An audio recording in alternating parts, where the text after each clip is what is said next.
el proceso desarrollador cumple una función. ¿Cuál es ella? La de estimular el desarrollo de habilidades. Y el proceso educativo también cumple una función, la de propiciar la vivencia de valores y actitudes. Estos tres subprocesos en interrelación, dialéctica, dinámica, interactuante, configuran el proceso formativo de la persona. Para decirlo de otra manera, para formar a la persona necesitamos del conocimiento, del cual se encarga el proceso instructivo. Necesitamos el desarrollo de habilidades, si quieren ustedes capacidades o competencias, cuyo proceso que se encarga de ello es el proceso desarrollador, y necesitamos vivenciar valores y actitudes, y el proceso que se encarga de la vivenciación de estos elementos es el proceso educativo. Entonces, si interrelacionamos lo instructivo, lo desarrollador y lo educativo, estamos hablando del proceso formativo de la persona, que es el objeto de estudio de la pedagogía como ciencia. Pedagogía en tanto ciencia.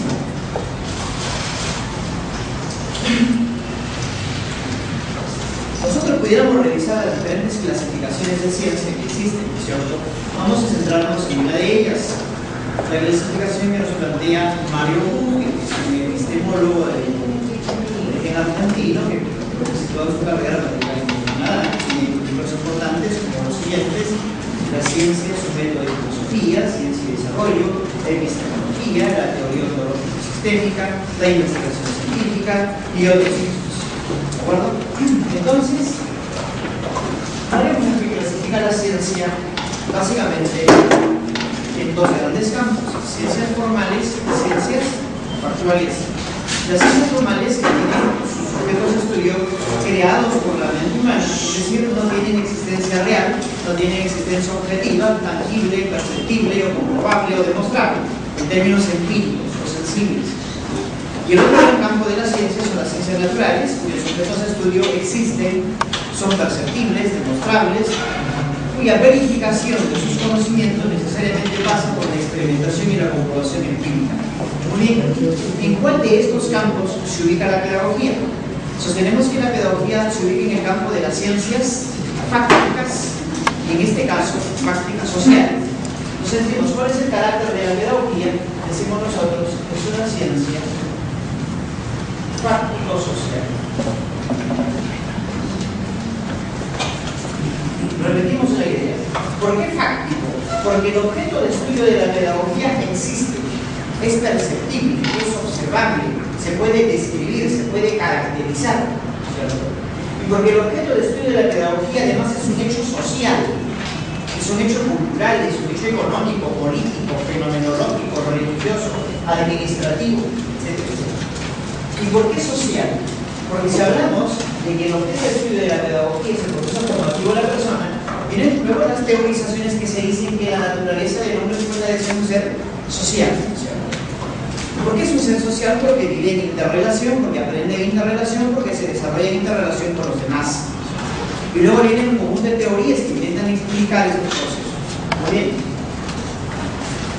En la pedagogía nosotros tenemos que distinguir elementos fundamentales como los siguientes: sus componentes. Hay otros teóricos que dicen o denominan sus constructos. Un constructo es un concepto, es decir, ¿cuáles son los conceptos fundamentales que configuran a la pedagogía como ciencia? Porque una ciencia, para ser tal, tiene que poseer su sistema conceptual, es uno de los requisitos fundamentales. Entonces decimos, uno, el problema como punto de partida. Pero no el problema entendido en sentido lato o genérico, sino el problema entendido como problema de formación de la persona, como una necesidad de formación de la persona. Si aquí estamos hablando del problema de la contradicción entre la inflación y la deflación, por ejemplo. El problema entre la crisis mundial y la crisis nacional, ¿no? De eso no se encarga la pedagogía. La pedagogía se encarga de estudiar los problemas de formación, por ejemplo, podríamos decir las deficiencias en el desarrollo de habilidades lingüísticas, las deficiencias en el desarrollo de capacidades comunicativas, cosas por el estilo. Entonces, estudia problemas referidos a la formación de la persona. Un segundo constructo concepto es el objeto. Si nosotros recurrimos al diccionario de la Real Academia Española, vamos a encontrar que objeto es sinónimo de cosa, de instrumento, ¿cierto? En este caso, en el discurso de la pedagogía como ciencia, el constructo objeto ha sido resemantizado y se entiende de la siguiente manera: objeto es la parte de la realidad que comprende el problema, y esa parte de la realidad, en este caso, siempre es un proceso. Entonces, cuando hablamos, por ejemplo, de problemas de formación en el campo didáctico, es decir, en el proceso de enseñanza-aprendizaje, decimos cuál es el objeto. El objeto es el proceso de enseñanza-aprendizaje. Decimos, por ejemplo, se aprecia que los estudiantes muestran deficiencias en el desarrollo de habilidades de cálculo matemático. Muy bien. Ese es el problema. ¿Y cuál es el objeto que lo comprende? Es decir, ¿cuál es la parte de la realidad? ¿Cuál es el proceso que comprende ese problema? El proceso de enseñanza-aprendizaje, porque se ve en el contexto de la educación formal y en el campo didáctico. Hay un tercer constructo que es el objetivo. Objetivo entendido como meta a lograr, como finalidad, como propósito. En el campo pedagógico, en torno a los objetivos se dio una teorización importante, desde la taxonomía de Beckman-Bloom, desde las propuestas metodológicas de Robert Meyer, desde las propuestas metodológicas de Robert Garnier, en el contexto de la historia de la pedagogía, lo puede revisar desde su punto de planteamiento. Pero lo que ahora nos interesa entender es que objetivo es el propósito, la finalidad de todo proceso formativo. En este caso se dice, ¿cuál es el objetivo? El objetivo es la finalidad de ¿qué? De superar el problema, de transformar la realidad, entendido acá como propósito. Vamos a buscar un contenido.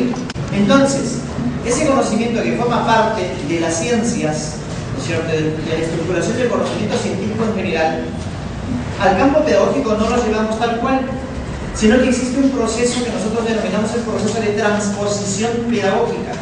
¿Y qué significa ese proceso de transposición pedagógica? Que implica el proceso de mediación, ¿no es cierto?, en el cual no es lo mismo hacer física al estilo del físico, ¿no es cierto?, que enseñar física en educación secundaria.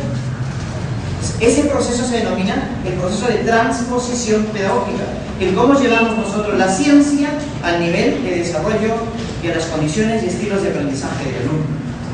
Entonces, ese es el contenido entendido como una parte de la cultura, para poder señalarlo en términos generales. Muy bien. Tenemos otro concepto que son los medios, entendidos en este discurso como las ayudas. Bien, fíjense, para dar un ejemplo sencillo, este instrumento tirado en el centro del patio, pues es un objeto, es cualquier cosa, ¿cierto?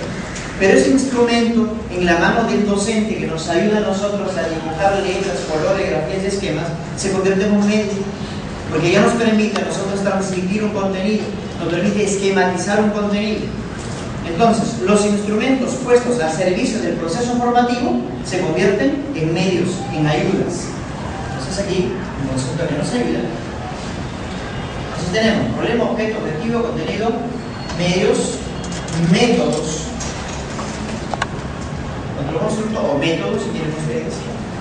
Existe un debate interesante, ¿no es cierto?, alrededor de las corrientes pedagógicas. Para recordar un poco, en el concepto de los modelos pedagógicos nosotros tenemos el modelo pedagógico tradicional, el modelo pedagógico de la escuela nueva, el modelo pedagógico de la tecnología educativa, el modelo pedagógico constructivista, aunque para muchos no es modelo pedagógico, el modelo pedagógico de la pedagogía conceptual, el modelo pedagógico humanista, el modelo pedagógico sociocognitivo, el modelo pedagógico holístico, el modelo pedagógico autogestionario, etcétera, etcétera, etcétera. ¿No es cierto? Estos modelos, ¿por qué se caracterizan? Porque en el transcurrir de los tiempos y de acuerdo al desarrollo histórico-social o las condiciones de cada sociedad, van priorizando un elemento determinado.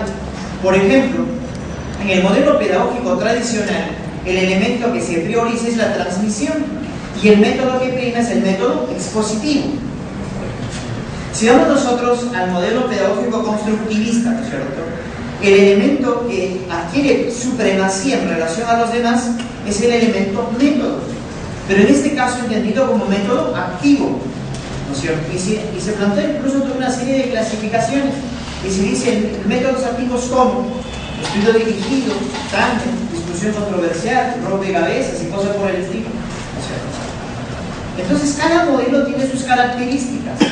¿Y qué es el método? Nosotros vamos a definirlo, luego vamos a precisar algo más, como un conjunto de procedimientos. Un conjunto de procedimientos.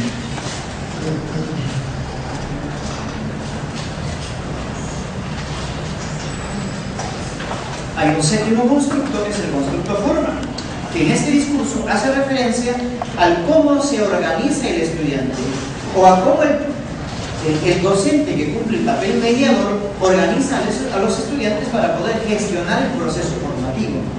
Y por último tenemos el octavo constructo, que viene a ser un resultado, o también nosotros lo conocemos comúnmente como evaluación.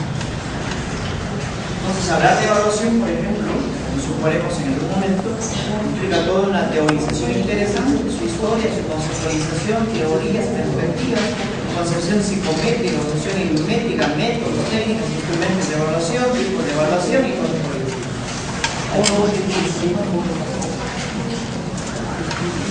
Entonces tenemos su objeto de estudio, su carácter, sus componentes.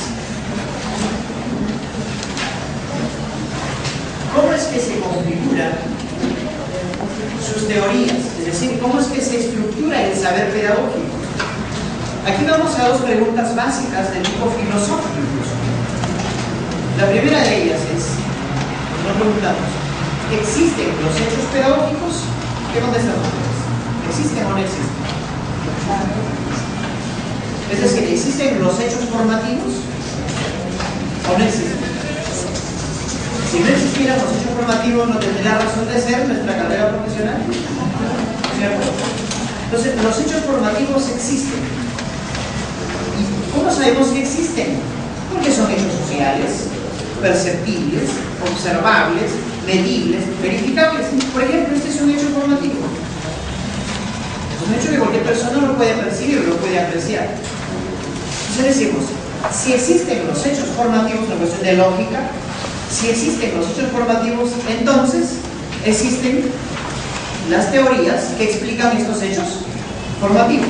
Entonces decimos, si existen los hechos pedagógicos, tantos hechos formativos, entonces existen las teorías o el saber pedagógico. Entonces, cuando hablamos de teorías, hablamos acá de saber pedagógico.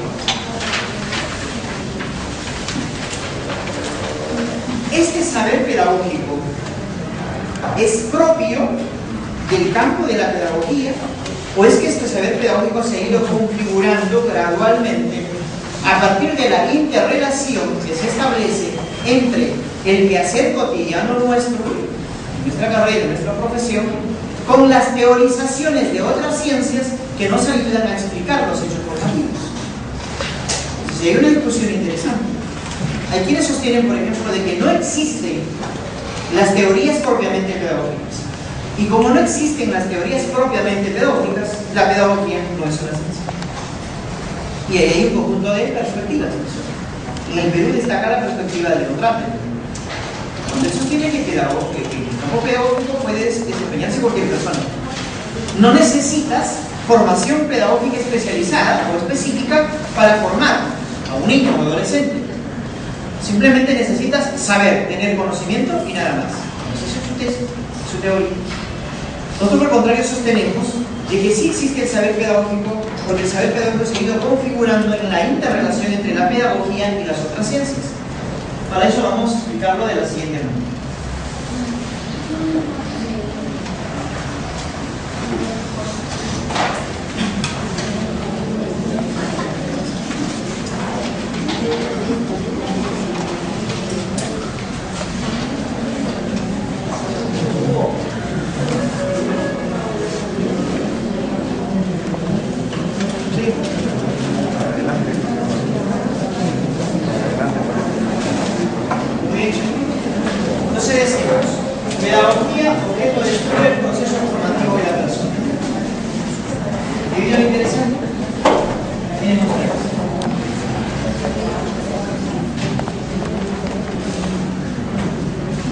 preguntamos, ¿qué relación existe entre biología y el proceso formativo de la persona?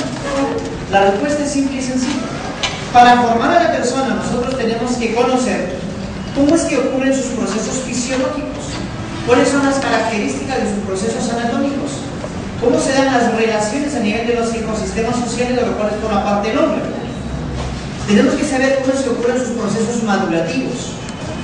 Y un ejemplo clarísimo de ello es que Jean Piaget, por ejemplo, en su teoría epistemológico-genética, explica el desarrollo de la inteligencia a partir del proceso madurativo biológico y se atreve incluso a plantear etapas del desarrollo intelectual según un orden cronológico.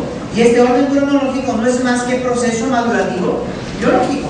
Y luego dice, un ser humano de 18 años no tiene el mismo nivel de desarrollo intelectual que un ser humano de 3 años, porque se encuentran en periodos etarios diferentes. Entonces, ¿cuál es el aporte de la biología al proceso formativo? A la explicación fundamental de los procesos madurativos asociados al aprendizaje y a la enseñanza.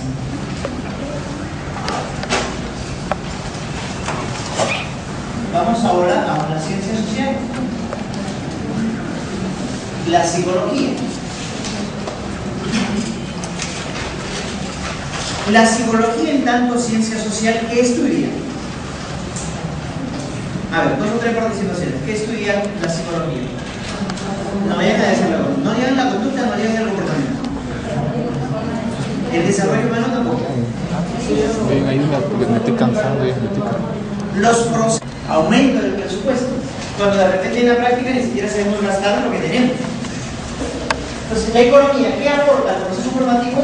Al estudio de sus aspectos económicos financieros asociados a la formación de la persona. Muy bien. Social que estudia los problemas fundamentales del quehacer humano. ¿Y cuáles son esos problemas fundamentales del ser humano? El problema del ser, que lo estudia la ontología. El problema del conocimiento, que lo estudia la nociología. El problema de la ciencia, que lo estudia la epistemología. El problema de la moral. En la historia de la pedagogía nos vamos a encontrar con un libro básico denominado Didáctica Magna. ¿Quién es el autor? Recuérdame. Vamos a encontrar con David Herba. Vamos a encontrar con Pestalozzi y otros autores. En el texto Didáctica Magna, por ejemplo, aparecen por primera vez los conceptos o los constructos enseñanza y método. Se habla por primera vez del proceso de enseñanza y del proceso de aprendizaje y de la importancia del método en ambos procesos para poder dirigirlos o gestionarlos. Con David Herba aparece la importancia del trabajo docente. Aparecen conceptos como instrucción, como desarrollo, como mediación. Entonces, al interior de la pedagogía sí se ha ido configurando un discurso propiamente pedagógico. Pero este discurso propiamente pedagógico, en interrelación con los demás discursos de las ciencias que aportan al estudio del proceso formativo, van configurando el saber pedagógico. Por consiguiente, a este conjunto de ciencias que aportan al campo de la pedagogía, pudiéramos denominarlas ciencias auxiliares de la pedagogía.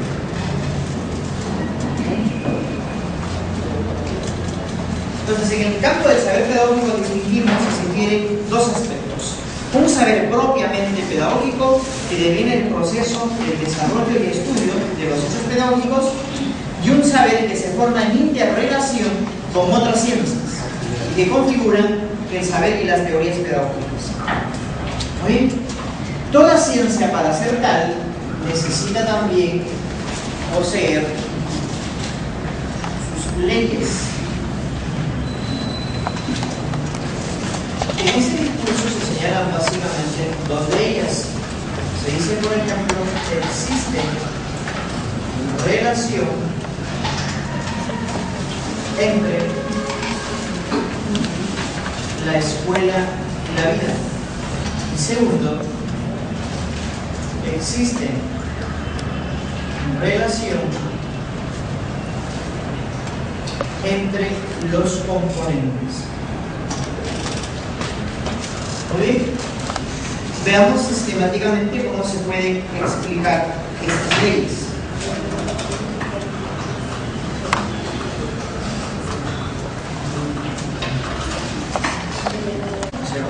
Logran una teorización importante y logran configurar su modelo. Pues ellos dicen lo siguiente acá: hay la necesidad de planificar el proceso formativo, es decir, hay la necesidad de administrar el proceso formativo. ¿Y quién se encarga de administrar o de gestionar ese proceso formativo? El profesional que dirige o conduce este proceso formativo. Entonces, ahí tenemos un recorrido. Ahora, en el temario que plantea el Ministerio de Educación dice enfoques pedagógicos. Desde nuestro particular punto de vista, ese es un horror teórico o un horror intelectual. Porque cuando se dice luego enfoques pedagógicos y te dicen que hables de conductismo, que hables de cognición, que hables de Piaget, de Vygotsky, no son enfoques pedagógicos. Son teorías psicológicas que nos sirven para trabajar en pedagogía, sí, pero no son enfoques pedagógicos. Es un error teórico, pero bueno, que lo plantean así, nosotros más o menos hay que repasarlo en esos términos, ¿no es cierto? Porque la preguntita puede venir por ahí. Los enfoques pedagógicos que sustentan el diseño curricular nacional son A. Jean Piaget, B. Vygotsky, C. Y habría que comentar todas las anteriores, ¿no es cierto? Porque ellos lo consideran como enfoques pedagógicos, cuando en estricto sentido no lo son. No lo son. Pero bueno, vamos a revisar un poco ahora, a partir de acá, cuáles son las perspectivas psicológicas asociadas al campo pedagógico. Y ahí entramos a esto de enfoques pedagógicos.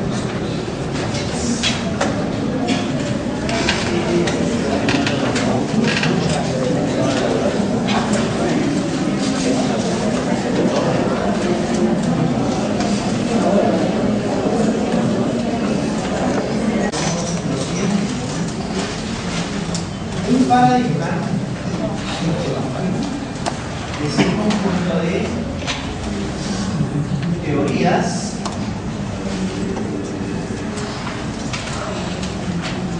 métodos, procedimientos, técnicas e instrumentos que han sido consensuados por determinadas comunidades científicas. En su esencia, configuran una comunidad científica y por consiguiente, al ser asociados estos elementos, configuran un paradigma. Los paradigmas tienen algunas características.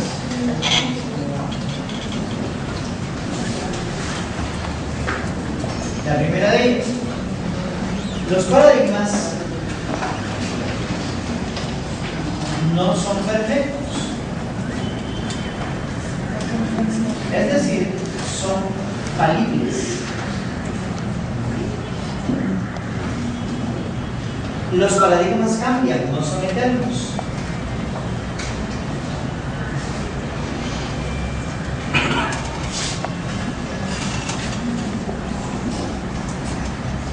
Los paradigmas se integran. Es decir, para que surja un nuevo paradigma siempre lo hace en base a los planteamientos del anterior y se van integrando. ¿Muy bien? ¿Qué es lo que pasa en el campo de la psicología? Básicamente se distinguen dos paradigmas: el paradigma de la psicología conductista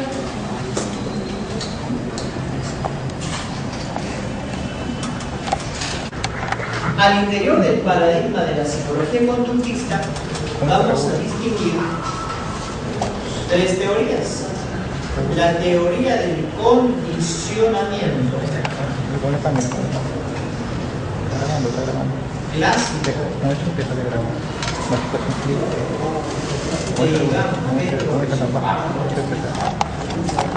sus conceptos tienen sus leyes. En el contexto de la psicología cognitiva vamos a encontrar teorías, vamos a nombrar varias de ellas. Vamos a nombrarlas por sus nombres originales: teoría epistemológico-genética,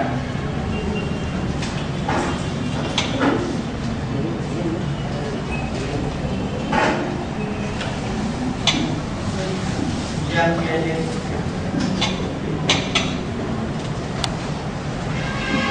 Teoría del desarrollo, teoría de la historia del desarrollo de las funciones psíquicas superiores.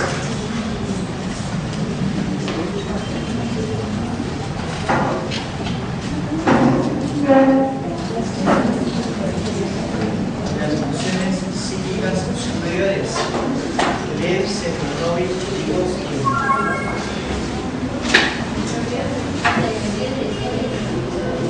El desarrollo de las funciones psíquicas superiores.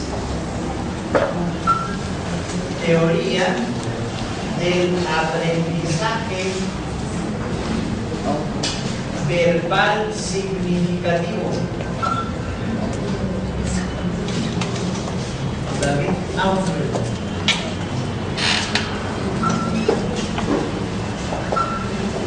Teoría del aprendizaje por descubrimiento.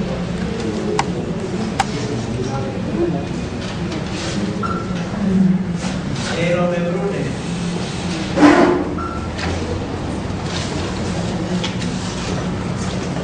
Teoría de la comunicabilidad cognitiva. Esa hojita de lo que está dictando. Oye, bonito temprano. Aquí no veo. Comunicabilidad No veo nada. estructural cognitiva. Eso que está dictando está en la zona.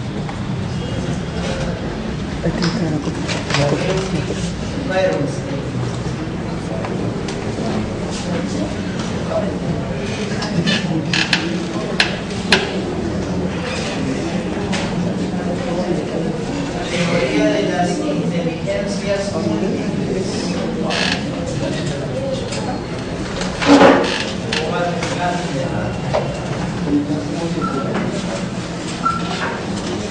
Teoría de la inteligencia emocional.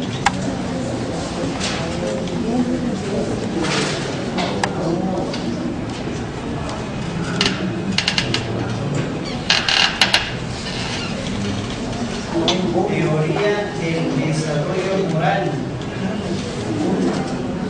Goldberg.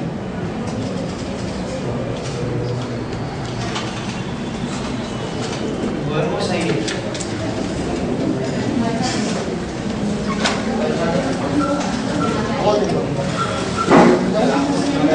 Teoría psicológica. Interesante. Ni Macarenko, ni Paulo Freire, ni José Antonio Encinas son teorías psicológicas. Son experiencias pedagógicas. Y que van en otro grupo.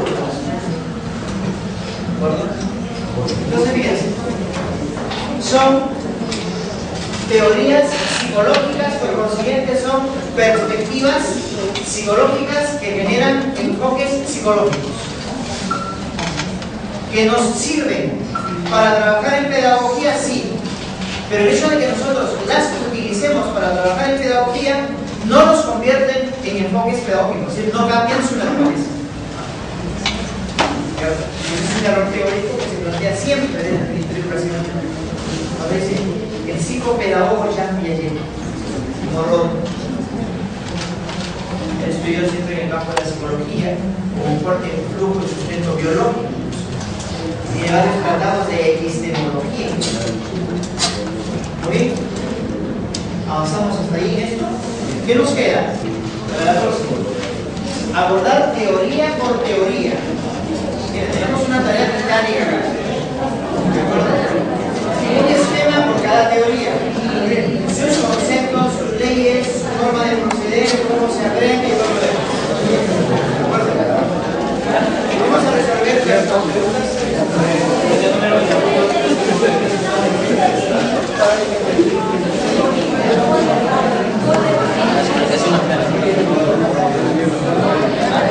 Vienen procesos legales o conflictos económicos. Y de eso está lleno, por ejemplo, la Dirección Regional de Educación, ¿no? Lo que no le faltan son problemas, soluciones que no lo hayan por ningún lado. Dos, para propiciar el mejor clima institucional, tanto el personal directivo, docente y administrativo son responsables independientes, fiscalizadores, solidarios vigilantes, autónomos. Para generar el mejor clima institucional.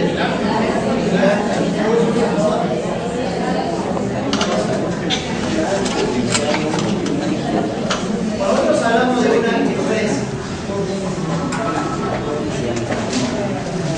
Si quieren, lo equiparamos a institución educativa. ¿De acuerdo? Entonces decimos, en toda empresa institución educativa existen niveles. Existe un nivel corporativo.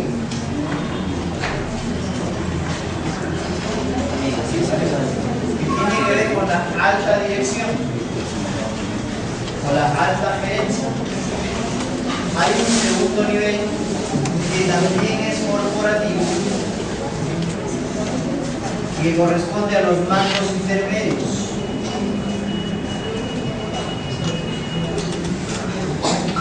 Y hay un tercer nivel, que es el nivel operativo, que corresponde a las instancias de ejecución. Muy bien. La interrelación entre estos tres niveles se supone que configura la empresa y fue consciente. Si es que nosotros trabajamos bien todo esto, para decirlo brevemente, desde el nivel corporativo de alta dirección y en una institución educativa, llámese dirección y subdirección, se planifica el desarrollo de la institución, sabemos a dónde vamos, hay objetivos compartidos, hay responsabilidades, hay tareas, estamos bien organizados, tenemos bien clara nuestra visión y misión como empresa, etcétera, etcétera. En los mandos intermedios, llámese en una institución educativa, los docentes seríamos una suerte de mando intermedio, tenemos claridad acerca hacia dónde va nuestra institución, cuál es el propósito cotidiano que cumplimos en las aulas, en nuestras interrelaciones, etcétera, etcétera. Y en el nivel operativo, en el trabajo exactamente de aplicación de las propuestas y modelos, cumplimos con los objetivos planteados en los niveles anteriores. Entonces, si todo esto funciona tan bien, es teoría, quiere decir entonces que nosotros hemos ido configurando ¿qué? Una cultura organizacional.